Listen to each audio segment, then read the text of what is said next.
j'ai aussi envie de faire de l'inaudible. Et en fait, on m'a appris qu'on pouvait dire des choses, enfin lire des choses en inaudible quoi. Parce que moi, faut savoir que avant, enfin dans les précédentes vidéos, j'ai fait de l'inaudible.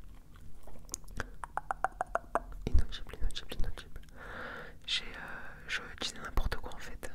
Donc là, ben, je vais essayer sur un vrai texte. J'espère que ça sera plus facile parce que c'est vraiment compliqué de gérer l'inaudible. Parce que ça comment dire, je m'essouffle vite. Et ben sinon, bah voilà, on va commencer hein, parce que je commence à trop parler là. Je vais aussi faire du tapping et du page turning sur le livre.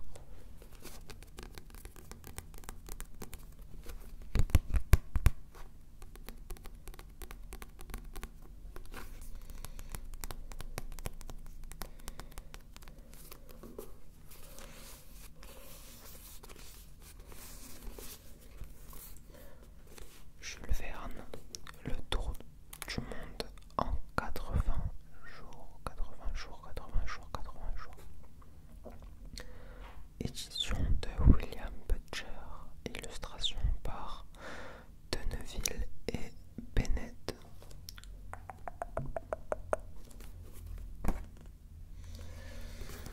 On va commencer.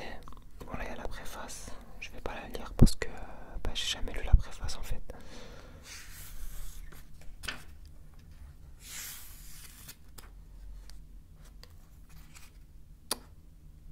Bon, il y a une illustration, je vais vous la montrer.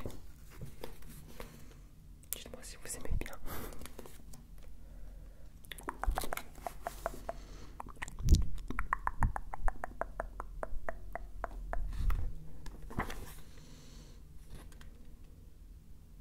Alors.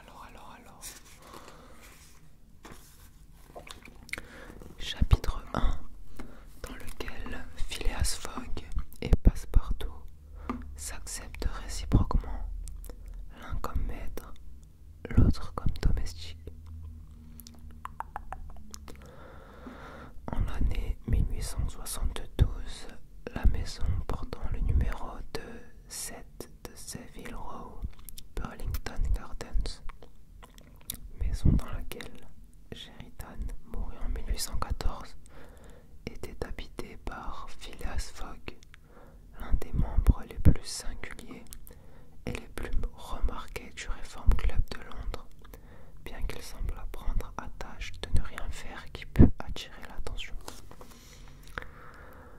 À l'un des plus grands orateurs qui honorent l'Angleterre succédait donc ce Phileas Fogg, personnage énigmatique dont on ne savait rien, sinon que c'était un fort galant homme et l'un des plus beaux gentlemen de la haute société anglaise. C'est pas n'importe qui les amis, c'est pas n'importe qui Phileas Fogg. On disait qu'il ressemblait à Byron par la tête car il était irréprochable quant aux pieds.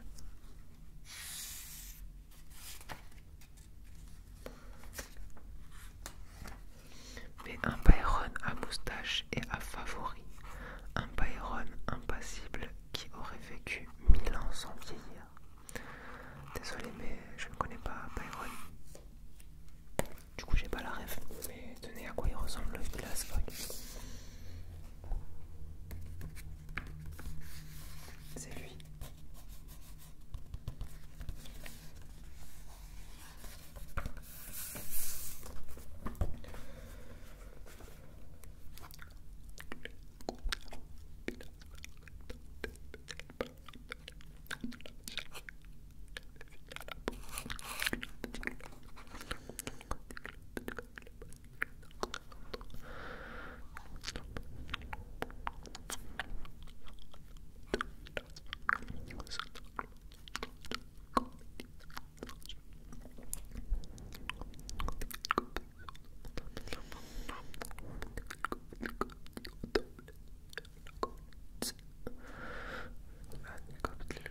probable, car personne ne possédait mieux que lui la carte du monde.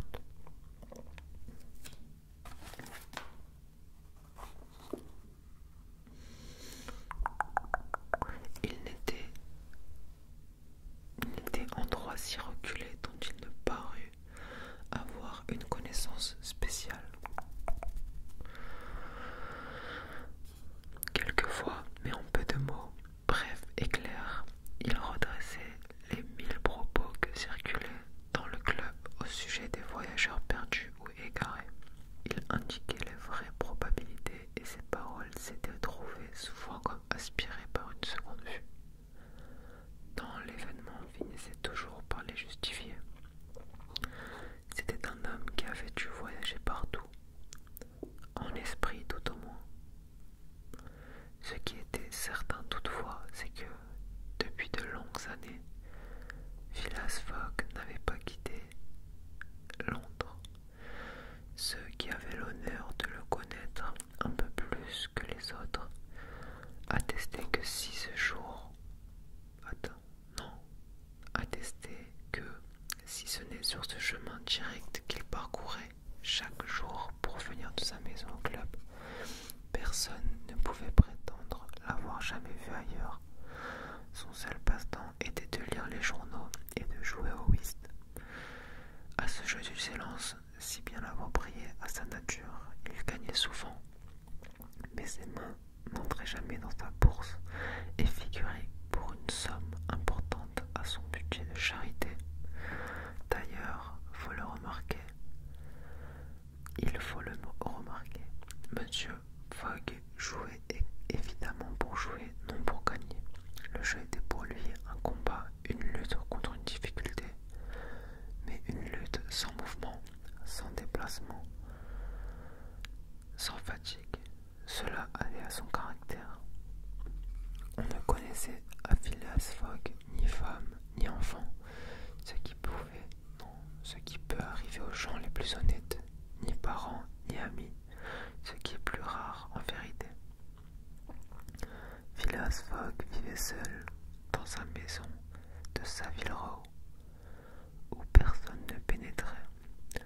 De son intérieur, jamais il n'était question.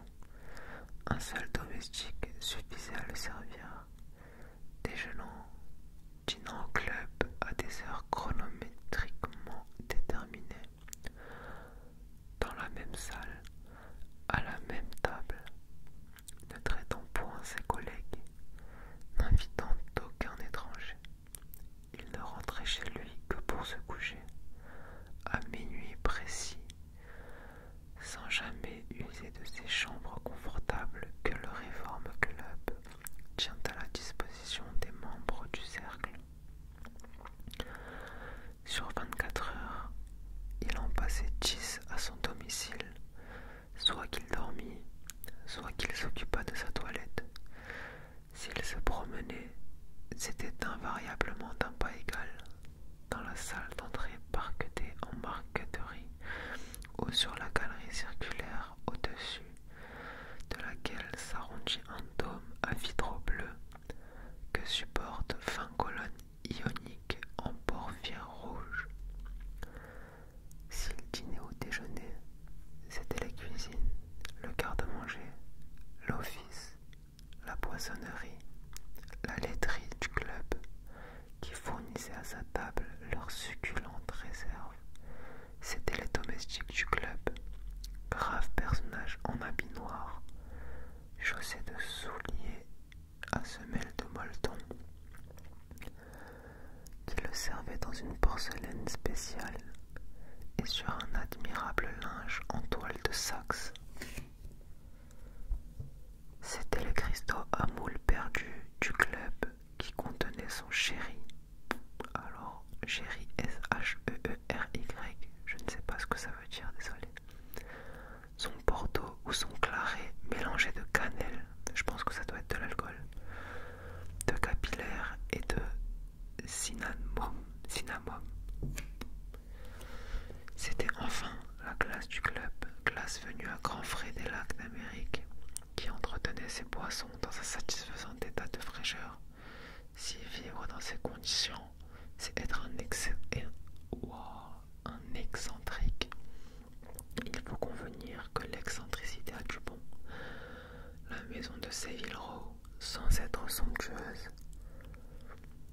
se recommander par un extrême confort. Voilà les amis, je vous ai lu 2 pages là.